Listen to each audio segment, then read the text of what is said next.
ఒక చిన్న గ్రామంలో మట్టి గుడిసె. గాలి గట్టిగా ఊది వర్షం కురుస్తోంది. అందులో మీరా తన ఇద్దరు పిల్లలు రాజు లతతో కలిసి ఉంటోంది. అమ్మా, ఆకలిగా ఉంది.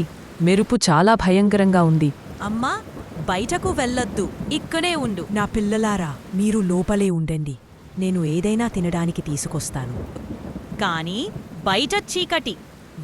చీకటి తల్లి ప్రేమను ఆపలేడు. ఆమె తన గొడుగు తీసుకునే వానలోకి అడిగేసింది. వాన ఉధృతంగా పట్టుతోంది. మట్టిలో జారిపడుతూ మీరా నడుస్తోంది. ఆహారం కోసం పొలాల దగ్గర వెతుకుతోంది. అకస్మాత్తుగా ఒక అల్లరి కుక్క ఆమె గుడిసె వైపు వాసన చూస్తూ వెళ్తోంది.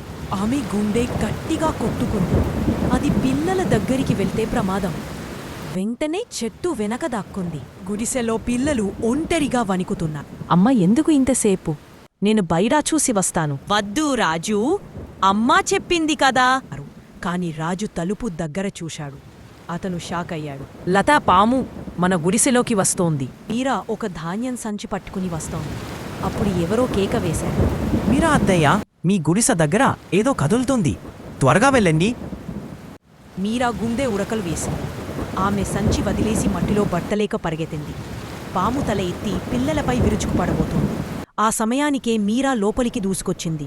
తలుపు పక్కన ఉన్న పొడవైన కర్ర పట్టుకొని గట్టిగా కొట్టింది. పాము తిరుగుతూ గట్టిగా సీదుమని చివరకు చీకటిలో జారిపోయింది. అమ్మా, మేము నిన్ను కోల్పోయామని అనుకున్నాం. నా పిల్లలారా, భయం ఎప్పుడూ ఉంటుంది.